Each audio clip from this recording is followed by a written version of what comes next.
waxa saaka cabaara 8 iyo barkii subaxnimo uu dab ka kacay meherada ku yaala dhinaca bari ee kaydka biyaha ee magaalada Berbera waxaana isla markiiba goobta soo gaaray gawaarida damdamiska ee degmada kuwaas oo ku guuleystay inay baqtiyaan dabkii ka kacay meheradahaasi wax khasaare nafeed ah kama dhana dabkani balse waxa la sheegay inay hantidii gabi ahaan bataalay meheradahaasi ay khasaarowday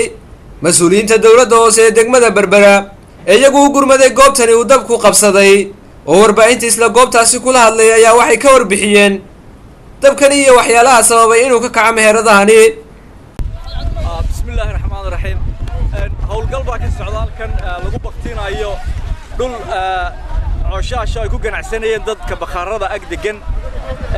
waxa ay dawladda hoose ka qaadatay qayb lixaad leh iyadana ugu wacan la damiyo aad iyo aad waxaan ugu mahadnaqayaa shaqaalaha dawladda hoose guud ahaantii gaar ahaan waaxda qaybta dabdamiska oo si dhagan nugeel iyo dhaqso u timi goobtan kana qabatay hawshii looga baahnaa aad iyo aad u mahadsan maanta oo ay bishu tahay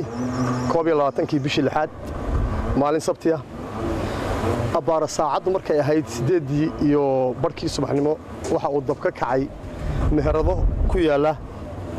dhinaca bari ee kaydka biyaha magaalada Berbera gaar ahaan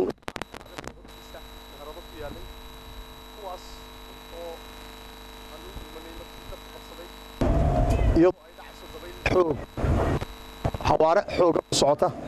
وحا هالكا أنو كوب بختيني وحي أنو كجارني مهرضهاس هالكاس أو أي كوبتين دمان وحي دحيالي جارهان الدون دان لحية 20 مليون يبغلكم